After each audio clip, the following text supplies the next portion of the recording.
Do you want to develop self-confidence? I'll share with you the steps to do exactly that and the key you've been missing that makes all the difference. Hit the subscribe button and the bell to be notified of new videos on how to overcome feelings of inadequacy and develop self-confidence.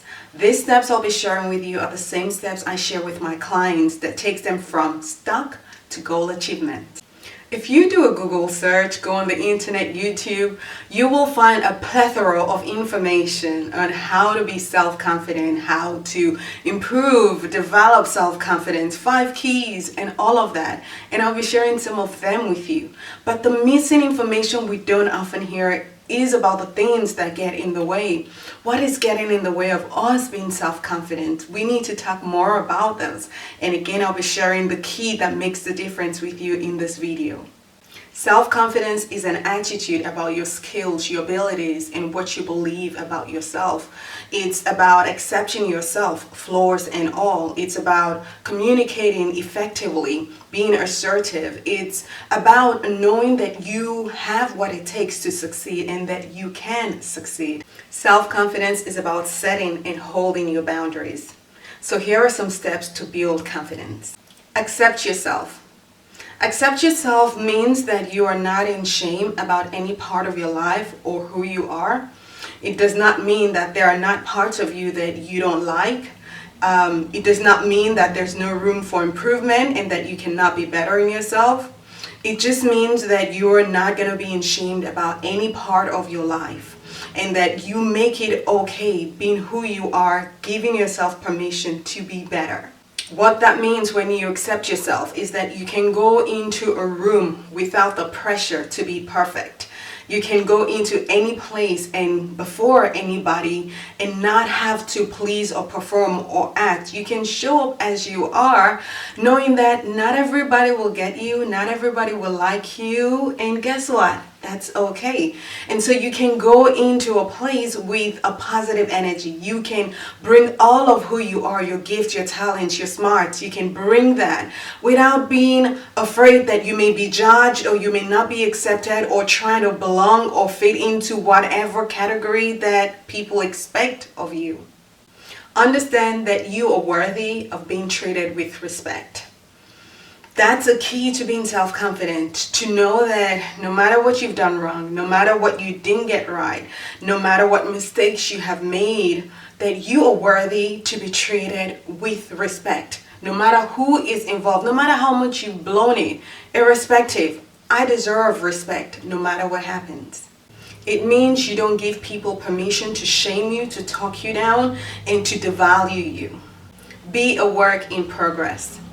This ties to the first point that I made about accepting yourself, is the fact that you need to stay open to being a work in progress. Know that you can always be better. That whatever version of you exists today, there's still room to be better as long as you're living and you're breathing. And be open to that possibility. That's how you can show up in any space and accept yourself in any space and just be who you are, because you know that, hey, I may not do the best job right now, or I may not be all of that right now, but don't give up on me yet. I'm a work in progress. I'm getting there. Because you have that kind of mindset, you're not holding yourself into such a high stake that you aren't able to be present and to do your best work, because you know you can always evolve and that there's room to be better tomorrow. Know that you are special. Imagine you're the daughter of royalty. You will walk into any space with grace, with your shoulders squared, because you know what? You're special. And so I want you to carry that sense, because the truth is that because you are here on earth, because you're living and breathing, you're special. There are no two people like you. And the gifts you have, your behavior, your values, the way you see life is special. Others may not see it. You may not sometimes or always see it, but know that you carry specialty inside of your veins and your DNA, and that there's something beautiful about who you are. And carry that knowledge with you into any space, knowing fully well that, you know what? I'm special. Carry that knowledge and that knowing into everything you do, that there are no two people like you. And know that you can succeed. Self-confidence is about having the knowledge that you can succeed at whatever you put your heart to.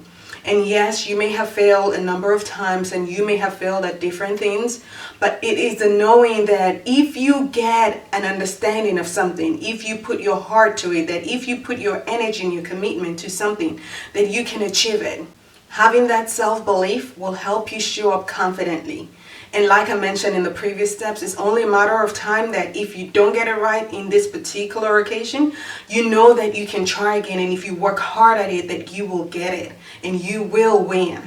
Is all of this resonating? If it is, give this video a thumbs up and share your words of wisdom and your thoughts in the comments.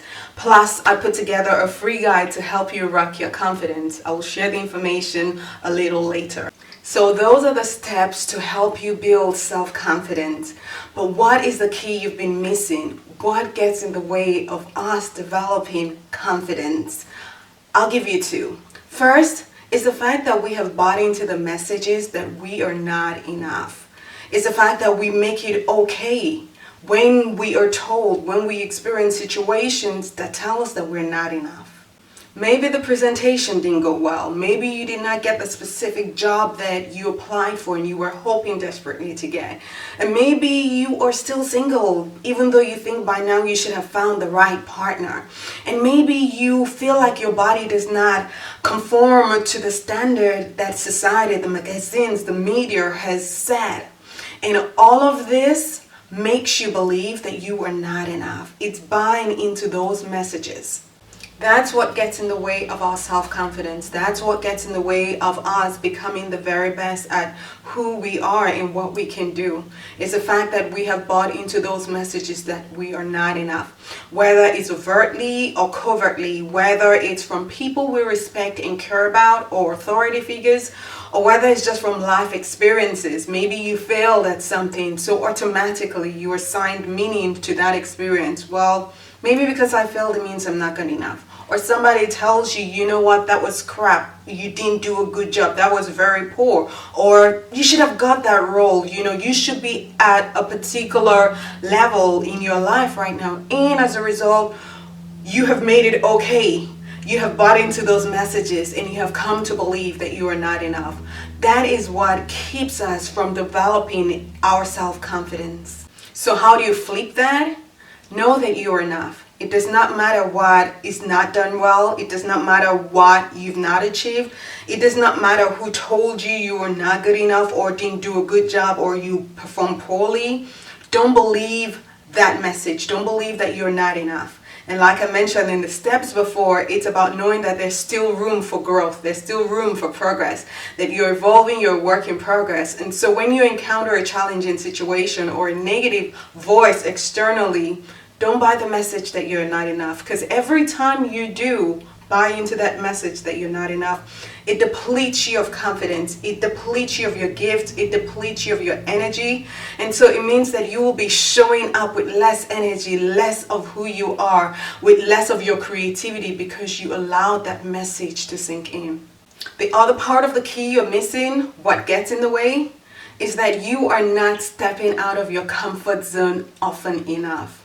Listen, self-confidence is both psychology and science. Psychology in the sense that first you've got to do the work here.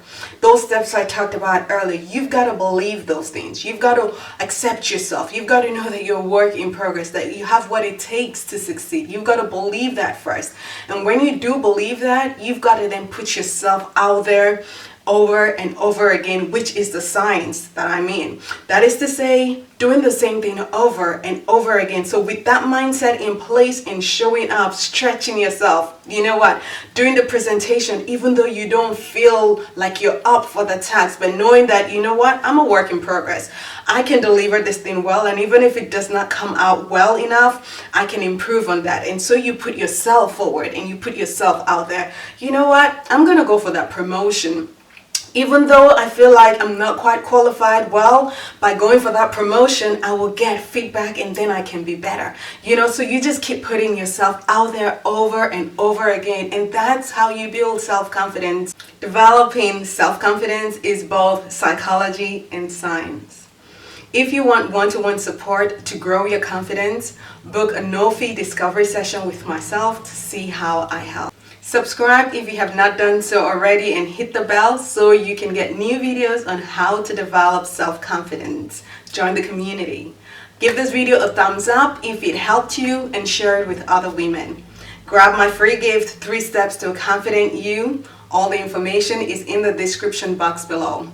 I am gonna see you real soon.